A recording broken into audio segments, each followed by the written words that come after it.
Assalamualaikum warahmatullahi wabarakatuh. Kami dari kelompok 2. Saya Ayu Adriani, rekan saya Mas Angnya Prambiksono dan Mas Damun Jiwandono dalam mata kuliah Manajemen Teknologi Inovasi yang diampu oleh Dr. Insinyur Tatang Ahmad Taufik. Dalam hal ini kami akan mempresentasikan tentang creativity dan inovasi. Kreativitas.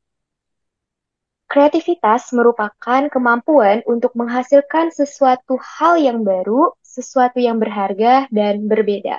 Di mana dalam kreativitas itu akan mengembangkan ide-ide baru yang berguna baik secara bertahap maupun terobosan baru. Dalam lingkungan bisnis yang sangat dinamis, kreativitas menjadi kunci untuk menghasilkan solusi baru, meningkatkan fungsi-fungsi organisasi, dan mengambil keputusan yang tepat. Sehingga dalam kreativitas akan melibatkan cara berpikir yang berbeda-beda. Tanpa pendekatan kreativitas, perusahaan akan cenderung melakukan praktik yang standar dan kehilangan potensi inovasi. Fokus pada kreativitas tidak hanya memberikan manfaat bagi organisasi, tetapi juga memberikan kepuasan bagi individu. Dalam hal ini, kreativitas akan bersifat produktif apabila berpikir kreatif menjadi pola berpikir divergen yang disesuaikan dengan kenyataan, seperti ilustrasi gambar yang ada di sebelah kiri. Next. Tahapan berpikir kreatif dan bentuk kreativitas. Tahapan berpikir kreatif dimulai dari mengidentifikasi masalah, di mana masalah-masalah dikumpulkan dan dianalisis. Selanjutnya, abstraksi yaitu melalui pola ide-ide generasi. Dan dilanjutkan dengan tinjauan melalui evaluasi hingga akhirnya terrealisasikan. Di mana bentuk-bentuk kreativitas itu ada 3, yaitu penemuan baru, modifikasi, dan perpaduan. Penemuan baru adalah kegiatan membuat sesuatu dari ketiadaan. Contoh, misalkan ada penemuan mobil listrik, menjadi penemuan baru yang bersifat terbarukan.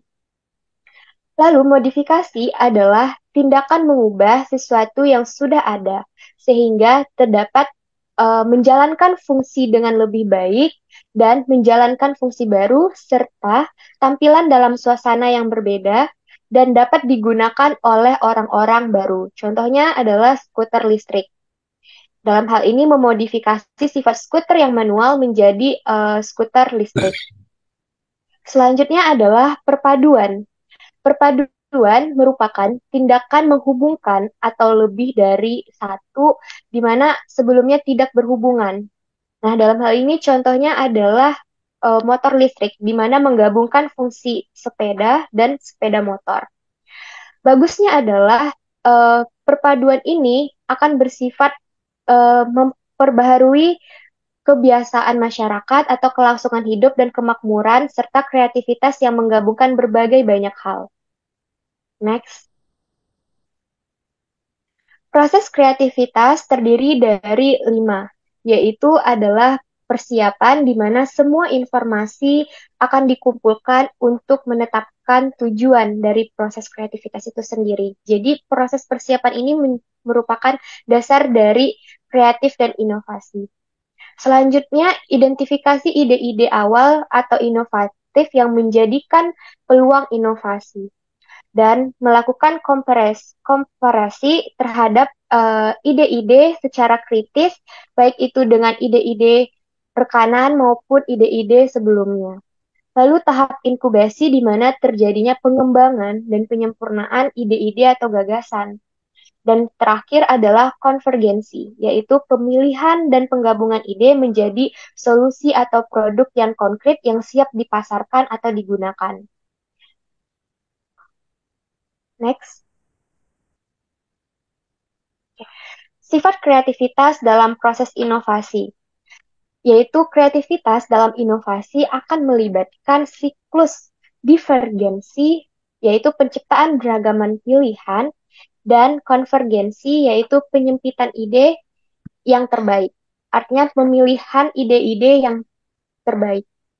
Pentingnya kreativitas meluas ke seluruh proses inovasi.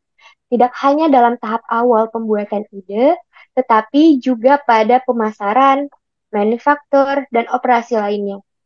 Karyawan atau pembuat ide atau masyarakat luas di semua tingkatan perlu menerapkan kreativitas dalam pekerjaan sehari-hari guna meningkatkan efisiensi.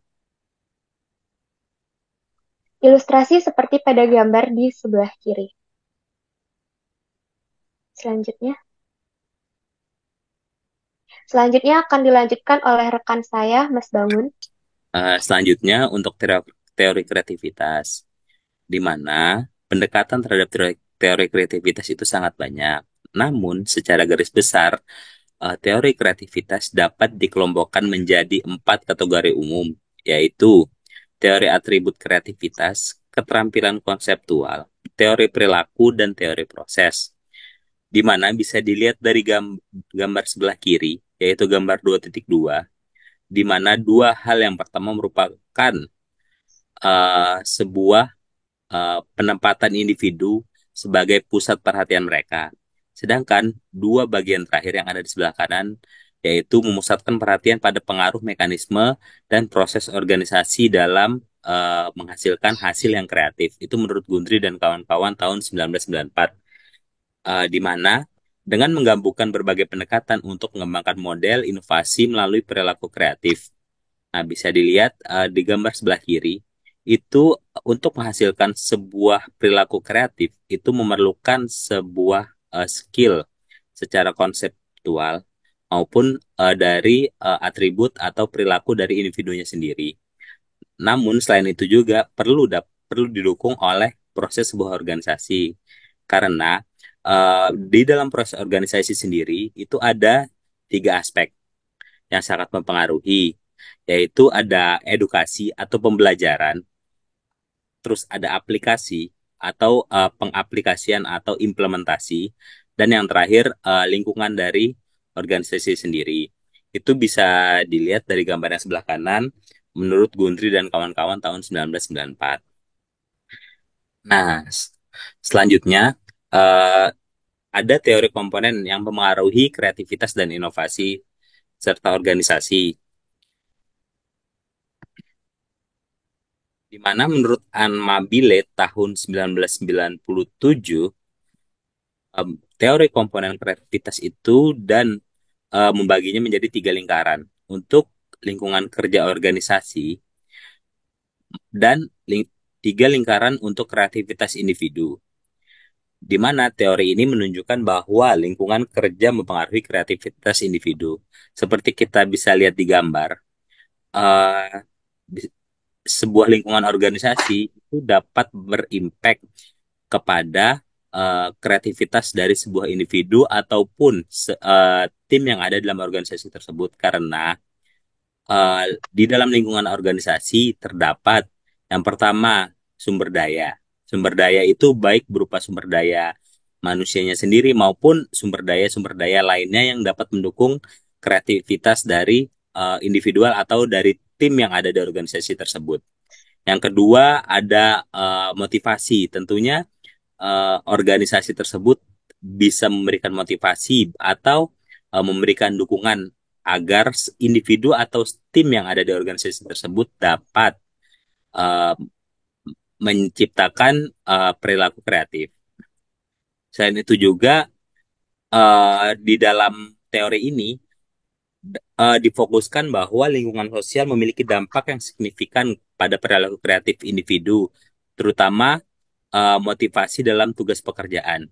Di mana bisa kita lihat dari gambar tersebut, lingkungan dari pekerjaan sendiri atau lingkungan dari organisasi sendiri dapat berimpact kepada yang pertama untuk skill kreativitas dari timnya individual atau tim di organisasi tersebut, motivasi untuk melakukan pekerjaan di dalam individual atau uh, tim dari organisasi tersebut, dan yang terakhir dapat mempengaruhi dari keahlian dari kreativitas tersebut. Next, Mas. Selanjutnya, teman-teman bisa kita lihat di slide ini. Ini ada gambar otak manusia ya, di mana otak manusia sendiri terbagi menjadi dua, yaitu otak belahan kiri yang berfokus kepada hal-hal yang bersifat logikal dan analytical. Nah, dan otak kanan yang bersifat intuitif dan non-linear. Meskipun kedua fungsi dari otak ini berbeda, namun eh, untuk intuisi dan emosi otak kanan tentunya tidak bertentangan dengan analytical secara kuantitatif dan kualitatif dari otak kiri, namun saling melengkapi untuk mengambil sebuah keputusan, di mana strategi ini seperti sifatnya inkubasi yang dapat berguna dalam situasi di mana informasi tersebut mungkin tidak lengkap atau tidak tepat waktu. Selanjutnya, untuk kreativitas individu secara psikologis, untuk menemukan cara dominan orang dalam mengambil sebuah keputusan, yaitu ada dua. Yang pertama dengan cara berpikir, dengan menggunakan pikiran, dan yang kedua dengan menggunakan perasaan. Di mana yang pertama, orang yang berpikir dominan dengan menggunakan pikiran, yaitu lebih menekankan kepada logika dan cara berpikir formal. Mereka akan menggeneralisasi dan membuat sebuah abstraksi dalam pengambilan keputusan. Selanjutnya, untuk orang-orang yang berpikir atau mengambil keputusan dengan menggunakan perasaan, itu akan lebih membentuk penilaian secara pribadi. Mereka akan menjelaskan berbagai hal dalam istilah manusia dan menekankan proses afektif dan pribadi dalam pengambilan keputusan. Di mana kita bisa lihat di kolom yang sebelah kanan itu terdapat 4 tipe kepribadian. Yang pertama, berpikir menggunakan penginderaan, pemikiran intuisi, penginderaan atau perasaan, dan yang terakhir, penggunaan intuisi dan feeling atau perasaan. Di mana berpikir penginderaan menekankan lebih menekankan pengambilan keputusan secara sistematis dan menggunakan data aktual. Mereka akan mencoba membangun ketertiban, kendali, dan kepastian dalam pengambilan sebuah keputusan. Selain itu juga mereka akan berfokus kepada tugas dan informasi terstruktur, serta mereka akan mengambil resiko yang lebih sedikit dibandingkan tipe lainnya. Yang kedua, itu ada pemikiran intuisi. Ya, bisa kita lihat ada di sebelah kanan atas. Nah, di pemikiran intuisi tersebut, orang-orang lebih cenderung akan mengabaikan informasi yang spesifik dan rinci. Mereka akan lebih suka mempelajari pola dalam data, serta pemikiran mereka akan mengambil lompatan yang lebih berani kepada hal-hal yang tidak diketahui. Karena mereka akan menekankan pengambilan keputusan tersebut untuk sebuah rencana jangka panjang dan kemungkinan-kemungkinan baru yang akan muncul. Terus yang ketiga, itu ada penginderaan dan feeling, di mana dalam pengambilan keputusan dengan menggunakan penginderaan dan feeling, itu lebih menekankan kepada keharmonisan, komunikasi pribadi, dan pendapat orang lain. Di mana dalam pengambilan keputusan menggunakan tipe ini, orang-orang cenderung lebih uh, lebih mementingkan fakta tentang manusia daripada fakta tentang benda. Selain itu juga mereka akan fokus pada permasalahan jangka pendek dan yang mempunyai dampak terhadap kemanusiaan. Dan yang terakhir ada perasaan intuisi, di mana orang-orang yang memiliki atau menggunakan perasaan dan intuisi dalam pengambilan sebuah keputusan itu akan mengandalkan penilaian dan pengalaman mereka sendiri yang seringkali menggambarkan pandangan pribadi sebagai fakta. Selain itu juga mereka lebih menyukai persepsi yang holistik dan intuitif daripada aturan dalam pengambilan keputusan. Nah, teman-teman, untuk tipe seperti ini, mereka akan berfokus kepada pengambilan keputusan yang memiliki tema yang luas dan tujuan yang jangka panjang. Nah, di mana untuk kreativitas multilevel itu ada input, ada transformasi, serta output. Di mana untuk kreativitas sendiri memiliki input berupa kreativitas dari seseorang, atau kreativitas dari organisasi, di mana untuk kreativitas dari seseorang sendiri lebih cenderung kepada karakteristik seseorang, baik itu secara personality, secara pengetahuan, secara pengalaman, secara kemampuan, maupun secara motivasi. Selanjutnya, untuk masukan dari kreativitas dari grup sendiri, itu biasanya lebih ke cenderung kepada tugas, kepada penyelesaian sebuah masalah, dan keberagaman dari sebuah organisasi tersebut, sebuah grup tersebut. Nah, selanjutnya untuk masukan dari sebuah organisasi itu biasanya berupa culture atau eh, apa namanya, budaya, kepada biasanya berupanya reward atau penghargaan atau strategi sebuah organisasi atau structure atau struktur dari organisasi tersebut dan teknologi yang digunakan di organisasi tersebut.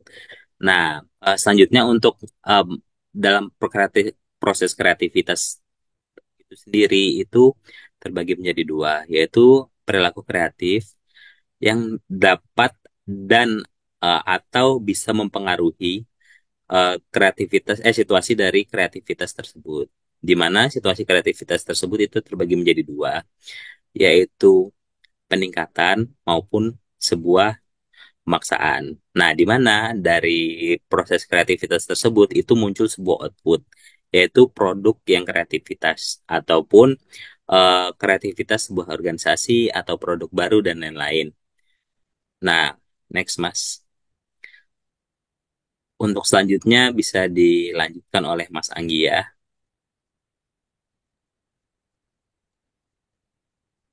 Oke, di sini kita akan mulai membahas tentang teknik kreativitas. Yang pertama, eh, dari penjelasan Sternberg, di tahun 1987, dia mengatakan bahwa kita tuh manusia hanya duduk, diam, dan hanya puas dengan mengidentifikasi kreativitas daripada mempraktikinnya. Jadi manusia itu cenderung hanya melihat dan mengomentari sebuah kreativitas tanpa mengaplikasikan atau membuat kreativitas itu sendiri. Dan sekarang gimana sih cara untuk mendapatkan suatu hasil yang kreatif? Yaitu dengan cara melatih individu dalam alat dan teknik pemecahan masalah yang kreatif. Dan dari situlah maka muncul hasil yang kreatif. Itu dari penjelasan dari Sternberg 1987.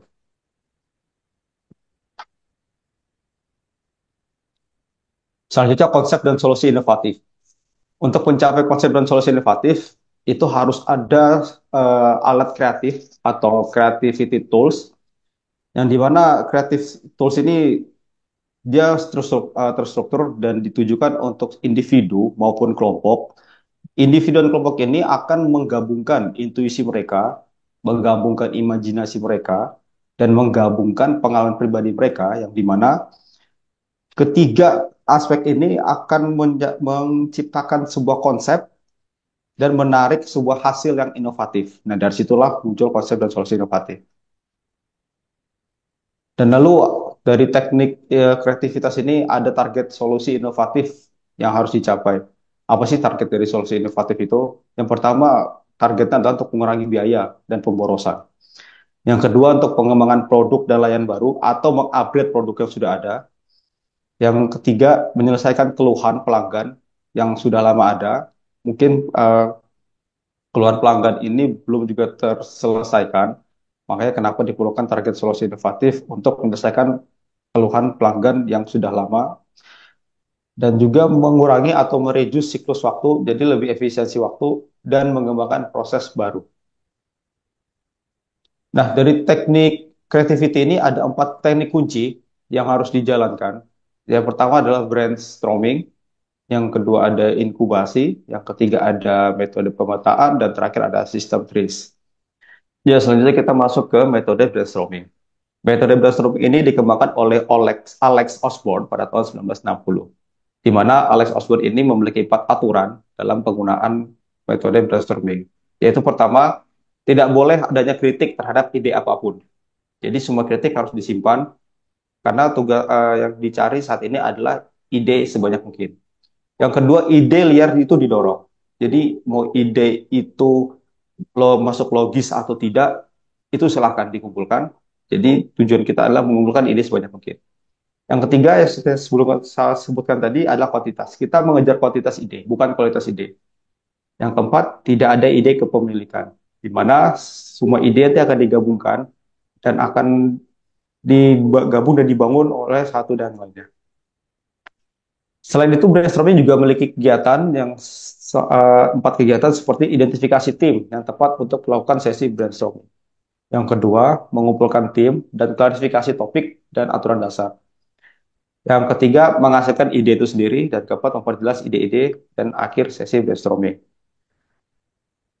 Jadi brainstorming itu seperti yang saya jelaskan tadi dikembangkan oleh Alex Osborn pada tahun 1960. Ini adalah teknik yang memperkenalkan elemen struktur untuk asosiasi secara bebas. Makanya kenapa tadi idenya itu tidak mengutamakan kualitas tapi kuantitas. Dan biasanya metode ini ditujukan untuk suatu kelompok yang terdiri dari 6 sampai 12 orang. Dalam prosesnya itu ada seorang afiliator. Jadi selama metode brainstorming ini kita terapkan, ada satu orang sebagai afiliator yang tugasnya mencatat semua ide yang diungkapkan oleh setiap anggota kelompok itu akan dicatat oleh tim afiliator. Dan nanti setelah di akhir sesi, afiliator ini akan membuatkan list ide-ide yang ada dan nanti di sesi terakhir akan disampaikan lagi semua ide tersebut dan akan dievaluasi ide mana yang akan digunakan. Selain metode brainstorming, kita juga ada metode inkubasi, yaitu suatu metode yang dikembangkan idenya yang dilakukan ketika kita duduk di mana masalah itu ada di sementara waktu. Dan ini dijelaskan oleh Bertrand Russell di tahun 1930 di bukunya di halaman 49 dan 50. Di inkubasi ini ada suatu siklus, yaitu siklus kreativitas, di mana siklus kreativitas itu adalah alat yang membantu tim untuk menetapkan ide. Ini melibatkan sesi kerja yang lebih sedikit, tapi waktunya lebih lama. Biasanya dilakukan di luar kerja jam kantor dengan tujuan agar menghindari adanya hambatan atau gangguan dari keramaian. Dan proses ini masuk ke sesi intensif, di mana anggota tim itu masukkan ide-ide yang terkait dengan masalah yang diberikan. Pada sesi intensif sendiri, itu yang pertama disarankan oleh satu tim atau kelompok untuk menyampaikan sebanyak mungkin suatu informasi tentang masalah yang ingin diangkat. Dan dalam sesi berikutnya, itu dilakukan oleh sharing atau berbagai alat dan proses kreativitas agar disampaikan ke semua anggota kelompok. Ini hampir sama dengan metode brainstorming. Cuman bedanya adalah penggunaan aplikasi waktunya, yaitu di luar dari jam kerja. Selain itu, selain dari metode inkubasi, ada metode pemetaan. Metode pemetaan ini digunakan untuk memecah secara grafis tujuan atau masalah yang luas menjadi tingkat detail yang meningkat untuk lebih memahami pengetahuan yang ada. Dan ada empat langkah untuk masuk ke metode pemetaan. Yaitu pertama menulis topik atau gambar yang mewakili topik tersebut. Dan di tengah atau di sisi ekstrim selebar kertas yang cukup besar, lalu kita lakukan brainstorming ide seputar topik tersebut. Dan untuk ide utama, kita bisa tarik garis langsung ke topik utama. Dan selanjutnya kita lakukan untuk step ide itu kita putuskan apakah ini masuk ke tema baru atau variasi pada ide yang sudah ada. Dan yang terakhir kita lakukan continuous berpikir untuk menggambar dan merekam sampai ide-ide ini dilibatkan ke orang lain. Kalau simpelnya metode pemetaan itu adalah kita memasukkan metode ini dengan menggunakan sebuah grafik atau gambar atau tabel. Biasanya kotak yang digunakan itu adalah kotak morfologi, yaitu di mana sebuah tabel yang menampilkan opsi untuk menjelaskan setiap bagian masalah, menjadi setiap bagian penting dari masalah tersebut, dan memungkinkan anggota tim itu untuk mengevaluasi berbagai solusi sekaligus. Tuh. Selanjutnya ada metode TRIS atau Theory of Intensive Problem Solving. Nah, metode ini tuh terstruktur untuk memecahkan masalah yang kreatif. Ada 5 pola inovasi di metode TRIS ini, yaitu pengurangan, perkalian, divisi, penyatuan tugas, dan ketergantungan atribut. Awal mulanya teori ini tuh muncul dengan teori ARIS, yaitu algoritma untuk pemecahan massa inventif. Jadi metode awal yang namanya ARIS itu dikembangkan oleh Rusia Genrich S. Altruster dan sekarang berubah menjadi metode TRIS. Di metode TRIS ini ada lima em, proses ya, atau 5 pola yang dimana pola tersebut adalah pola pengurangan, pola perkalian, pola divisi, pola penyatuan tugas, dan pola ketergantungan atribut. Kita masuk ke pola yang pertama, yaitu pola pengurangan. Pada dasarnya, kalau kita mengembangkan suatu produk baru, itu ada kecenderungan untuk menambahkan suatu fitur. Nah, di pola pengurangan ini itu kebalikannya. Justru di pola pengurangan ini, kita mengembangkan suatu produk, tapi kita mengurangi fiturnya. Yaitu kita mengurangi fiturnya, tapi kita mengembangkan wawasannya. Contohnya, seperti kita membuat produk kopi. Produk kopi itu mengandung kafein, tapi kita buat produk baru, yaitu kopi tanpa kafein, seperti contohnya. Yang kedua adalah pola perkalian. Pola ini memerlukan penambahan salinan komponen yang sudah ada. Jadi hanya penambahan fitur seperti produk pisau cukur, yang dimana pisau cukur biasanya bermata satu pisau, dan sekarang kita kembangkan menjadi 2 mata pisau. Dan untuk pola yang ketiga adalah pola divisi. Pola ini beroperasi dengan memecah produk menjadi bagian-bagian komponen dan kemudian mengkonfigurasi ulang dengan beberapa cara yang lebih inovatif. Selain itu ada pola keempat, yaitu pola penyatuan tugas. Pola keempat ini prinsipnya menetapkan tugas fungsi ke dalam elemen atau komponen produk yang sudah ada. Atau bisa kita sebut dengan penyederhanaan. Contohnya, yang paling umum itu adalah menanamkan fungsi antena radio mobil ke dalam filmen pencarian es di windscreen. Dan pola kelima, ketergantungan atribut. Ini tuh berfokus pada hubungan produk dan atributnya dengan lingkungan terdekatnya. Misal, di dalam mobil tuh pedal dapat dirancang khusus dalam kaitannya dengan penggunaan laki-laki ataupun perempuan. Nah, mari kita katakan hubungan atribut ini harus digunakan dengan wanita. Maka pedal diatur sedemikian rupa hingga memungkinkan tumit itu lebih tinggi. Jadi fungsinya sama, cuman lebih dimodif aja cara penggunaan. Itu tadi 5 metode yang ada di teknik kreativitas, metode kunci.